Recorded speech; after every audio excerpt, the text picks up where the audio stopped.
नमस्कार मित्रों, आप सभी लोगों का हार्दिक स्वागत है सत्य मार्ग यूट्यूब चैनल पर। दोस्तों, हिंदू धर्म में नवरात्रि के महापर्व को बहुत ही शुभ और मंगलकारी माना जाता है। नवरात्रि की जो 9 दिन होती है वह गंगाजल के समान पवित्र मानी जाती है। यह एक ऐसा शुभ समय होता है जो भक्तों के लिए खुशहाली की सौगात लेकर के आता है। और आपकी जानकारी के लिए बता दें, शारदीय नवरात्रि में माता दुर्गा जी स्वयं धरती पर वास करने आती है और अपने भक्तों पर कृपा दृष्टि बरसाती है। इस बार 2023 में शारदीय नवरात्रि की शुरुआत 15 अक्टूबर से हो रही है और उस दौरान माता रानी जी धरती पर वास करने के लिए आएगी। दोस्तों, हमारे धर्म शास्त्रों में ऐसी मान्यता है कि जब भी माता रानी धरती पर वास करने के लिए आती है और वह अपने वाहन सिंह को वाहन के रूप में लाने की बजाय हाथी को वाहन के रूप में लेकर आती है और धरती में वास करती है, तो यह धरती के लिए बहुत ही ज्यादा शुभ संकेत होता है। और इस दौरान अगर कोई व्यक्ति माता रानी जी की विधि विधान से पूजा आराधना कर ले तो उसे व्यक्ति की गरीबी दरिद्रता शीघ्र ही खत्म हो जाएगी। मान्यताओं के अनुसार शारदीय नवरात्रि में की गई पूजा आराधना से आपको माता दुर्गा जी का वह वरदान और आशीर्वाद मिलता है जिसके बाद आपके घर की बरकत होती है और आपके घर की उन्नति भी होती है, क्योंकि माता रानी जी के आशीर्वाद से आपके घर के ऊपर सकारात्मक ऊर्जा का वास बन जाता है। आपके घर के प्रत्येक सदस्यों को अपार सफलताओं की प्राप्ति होती है। दोस्तों, साल 2023 में शारदीय नवरात्रि 15 अक्टूबर से पूरे 9 दिनों तक चलेगी और 23 अक्टूबर 2023 के दिन समाप्त होगी। अगर आप माता रानी जी की पूजा करके उनकी कृपा प्राप्त करना चाहते हैं तो आप उनके लिए चौकी लगाएंगे, कलश स्थापना करेंगे। तो आपकी जानकारी के लिए बता दें, कलश स्थापना और चौकी लगाने का जो शुभ मुहूर्त इस बार बताया जा रहा है वह हिंदू पंचांग के अनुसार 15 अक्टूबर के दिन 11:44 से शुरू होकर दोपहर 12:30 बजे तक का रहेगा। इस दौरान अगर आप अपने घर पर माता रानी जी की चौकी लगाते हैं, कलश स्थापना करते हैं तो माता रानी जी की असीम कृपा प्राप्त होगी। दोस्तों, नवरात्रि की शुरुआत होने से पहले आपको कुछ बातों का विशेष करके ध्यान रखना पड़ता है। अगर आप इन छोटी छोटी बातों को नजरअंदाज करते हैं और माता रानी जी की विधि विधान से पूजा भी करते हैं तो आपकी पूजा संपन्न नहीं मानी जाएगी। अगर आप शास्त्रों में बताए गए उन बातों को नजरअंदाज कर देते हैं जिसके बारे में हम आप लोगों को इस वीडियो के माध्यम से बताने जा रहे हैं, तो दोस्तों माता रानी जी आपके ऊपर इस प्रकार से रुष्ट हो सकती हैं जिसके बाद आपको माता दुर्गा जी का क्रोधित रूप झेलना पड़ सकता है।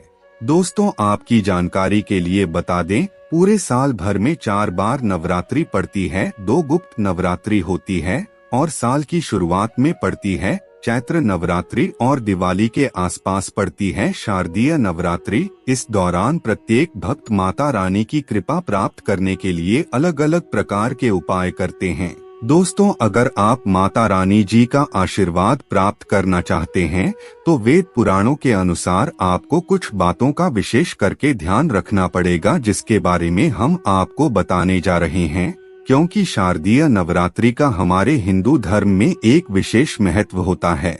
इस वीडियो में हम आपको बताएंगे वेद पुराणों के अनुसार शारदीय नवरात्रि शुरू होने से पहले वह कौन सी ऐसी चीजें हैं जिन्हें आपको अपने घर से तुरंत हटा देना चाहिए। और अगर आप इन चीजों को अपने घर से नहीं हटाते हैं तो माता रानी जी आपके घर पर वास करने नहीं आएगी और आपकी पूजा संपन्न नहीं होगी। इसके अलावा यह भी बताएंगे कि आपको नवरात्रि के दौरान वह कौन सी छोटी छोटी चीजें हैं जिन्हें आपको अपने घर पर लेकर आना चाहिए, और अगर आप इन चीजों को लेकर आते हैं और माता रानी जी की पूजा में इसका इस्तेमाल करते हैं तो आपकी जो भी मनोकामना होगी वह माता रानी जी के आशीर्वाद से पूरी हो जाएगी। इसीलिए इस वीडियो को अंत तक जरूर देखिए और ध्यान से सुनते रहिए। मित्रों, वीडियो शुरू करने से पहले अगर आप पहली बार हमारे चैनल पर आए हैं और अभी तक आपने हमारे चैनल को सब्सक्राइब नहीं किया है तो कृपया अभी हमारे चैनल को सब्सक्राइब कर लीजिए ताकि आपको रोजाना ऐसे ही ज्ञानवर्धक और महत्वपूर्ण जानकारियां मिलती रहे।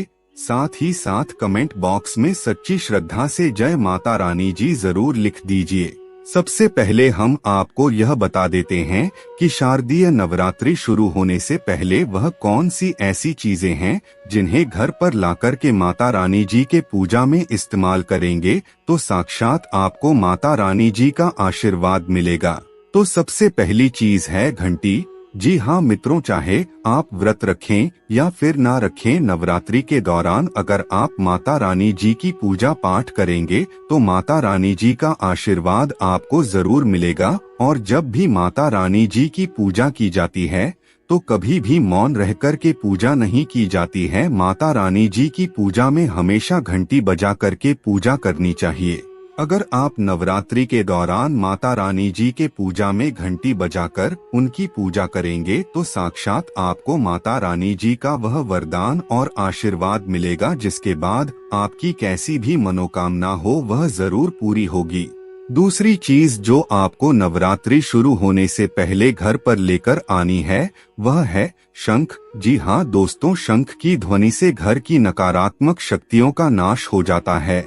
और अगर आप नवरात्रि के दौरान शंख का प्रयोग करेंगे तो माता रानी जी के आशीर्वाद के साथ साथ आपको भगवान विष्णु जी का भी आशीर्वाद मिलेगा।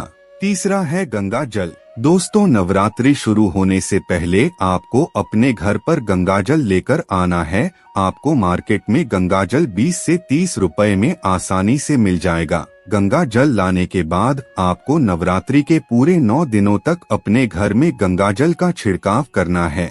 चौथी चीज है त्रिशूल। अगर आपके गुप्त शत्रु हैं और वह आपको नुकसान पहुंचाना चाहते हैं तो ऐसे में आपको नवरात्रि शुरू होने से पहले एक त्रिशूल लेकर के आना है और उसे अपने घर के मुख्य द्वार पर रख देना है।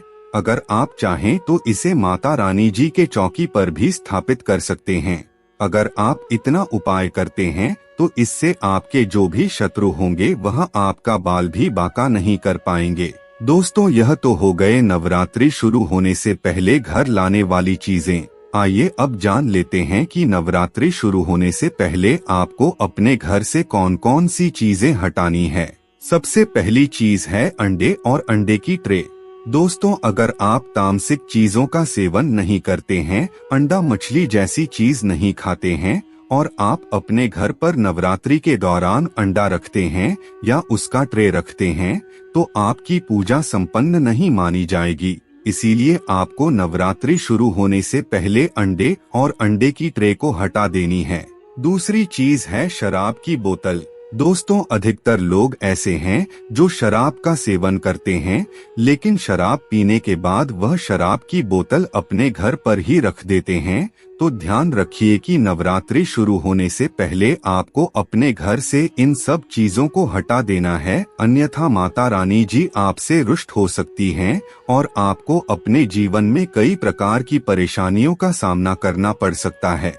तीसरी चीज है बंद घड़ी। दोस्तों, नवरात्रि शुरू होने से पहले अगर आपके घर में बंद घड़ी रखी हुई है तो उसे ठीक करवा लीजिए या फिर उसे घर से बाहर निकाल दीजिए, अन्यथा आपके जीवन में कई प्रकार की परेशानियां उत्पन्न हो सकती है।